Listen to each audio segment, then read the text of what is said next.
Cinema का purpose था लोगों को एंटरटेन करना और उसका दूसरा काम हो सकता है कि आप लोगों को जागरूक भी करें।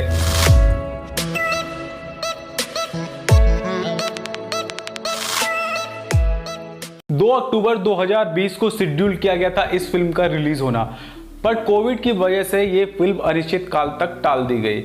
फिल्म का पहला सीन जैसे शुरू होता है मेरे दिल पर एकदम चिपक जाती है। ये फिल्म औसतन यहाँ से खुलती है और अगले 5 मिनट में यहाँ तक की ऊंचाई प्राप्त कर लेती है। दुर्भाग्यवश यही इसकी सर्वोत्तम ऊंचाई होती है, क्योंकि इसके बाद फिल्म लगातार ढलान बनाती हुई चलती चली जाती है। 161 मिनट लंबाई की ये फिल्म, जिसका थंबनेल देखकर आप समझ गए होंगे कि किस फिल्म की चर्चा आज हम करने जा रहे हैं। एक बहुत ही बेहतरीन सब्जेक्ट हमारे सामने उठाया गया, बट उसमें इतनी सारी चीजें घुसेड़ दी गई तो अंततः यही नहीं पता चला कि फिल्म किसके बारे में है।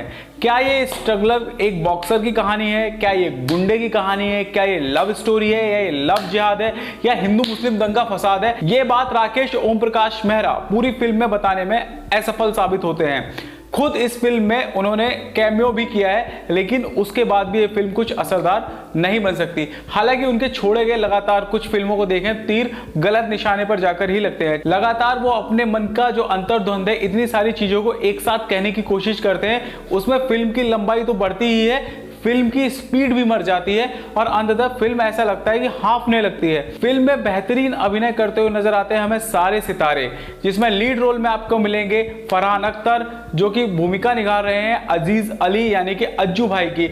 मृणाल ठाकुर अपने करियर का सर्वोत्तम देती हुई आपको यहाँ पर दिखाई देंगी अनन्या प्रभु के किरदार में। एक बार फिर से आपको चौंकाएंगे इसमें परेश रावल, जो कि नानापुरी नारायण जी के किरदार में यहाँ पे दिखाई देते हैं। उनकी बॉडी लैंग्वेज वास्तव में ऐसे लगती है कि वो एक थका हुआ बट बहुत ही जानकार, स्पोर्ट्स का जुझारू और एकदम गुरु द्रोणाचार्य की भूमिका निभाने वाला आदमी है, जिसका हाथ पैर कम और दिमाग ज्यादा चलता है। विजय राज, कुछ और किरदारों ने मिलकर, कलाकारों ने मिलकर इस फिल्म को बखूबी निभाया है। सिनेमेटोग्राफी फिल्म की अगले लेवल की है, जैसी राकेश ओम प्रकाश मेहरा की सभी फिल्मों में लगभग रहती है। फरहान अख्तर के पिताजी यानी कि जावेद अख्तर ने फिल्म में बहुत सारी कविताएं छोटी मोटी यहाँ वहां लिखी हैं। संगीत फिल्म का बेहतर है, लेकिन OTT प्लेटफॉर्म पर गानों का कोई बहुत ज़्यादा यूज़ रहता नहीं है, क्योंकि यहाँ पे हमें आदत होती है हॉलीवुड फिल्मों को देखने की। गाने मेरे जैसे लोग या अधिकतर लोग शायद स्किप ही कर देते होंगे, तो गानों की वजह से फिल्म की लंबाई और ज़्यादा बढ़ जाती है। सिनेमा में रिलीज होती है डेफिनेटली ये फिल्म थोड़ा ज़्यादा लंबा रीच बनाती। IMDb पर रेटिंग है इसकी 4.8 जब हम वीडियो रिकॉर्ड कर रहे हैं तब तक। सहायक की भूमिका निभाते हुए हुसैन दलाल, सुप्रिया पाठक, देवेन खोटे अलग ही स्तर पर काम करते हुए नजर आ रहे थे। फिल्म की समस्या है इसकी कहानी। अंजुम राजावली, विजय मौर्य और फरहान अख्तर ने इस फिल्म की कहानी को लिखा, लेकिन इसमें बहुत सारे लूप होल छोड़ दिए गए।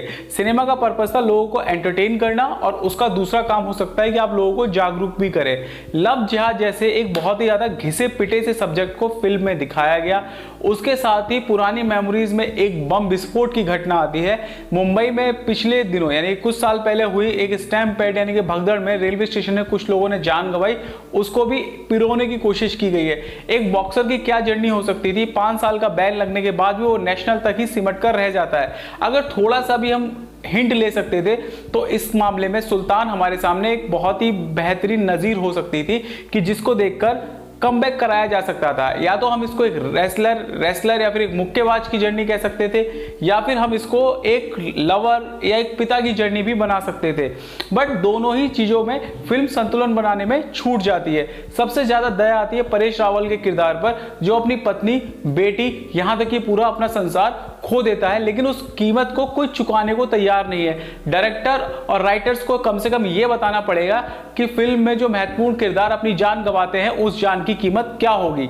ऑडियंस अपने आप को अचंभित पाती है जब फाइनली वो शॉट आते हैं जिसमें उसको नेशनल चैंपियन बनना है। हम उससे अपने आप को कनेक्टेड महसूस नहीं करते।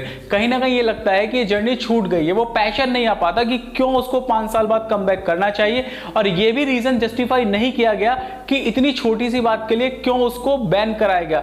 मृणाल ठाकुर जैसे इंपॉर्टेंट किरदार को फिल्म खत्म होने से तुरंत पहले हटा देना एक बहुत ही दुर्भाग्यपूर्ण घटना थी। फिल्म की लंबाई को नाजायज तरीके से बढ़ाना और कहानी को बहुत अच्छी तरीके से ना कस पाने के कारण फरहान अख्तर ने जितनी मेहनत इस कैरेक्टर में की है अपनी बॉडी को बनाने के लिए, अपने कैरेक्टर को निखारने के लिए, वो एक अलग लेवल पे है। भाग मिल्खा भाग जैसी ये फिल्म बन सकती थी, बट दूसरों की गलतियों का खामियाजा पूरी टीम को भुगतना पड़ा। डोंगरी से उठा हुआ ये तूफान, अंततः एक मामूली हवा का झोंका ही साबित होता है।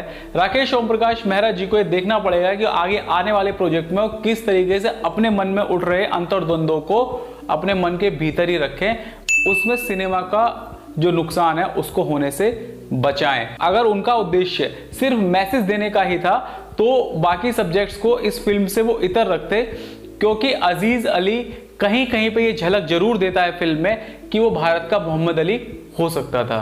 पैसा पे आप ये कहानी देख रहे थे, अगर आपको अच्छी लगी तो आप हमारा उत्साहवर्धन कर सकते हैं। अगली कहानी तक गुड बाय।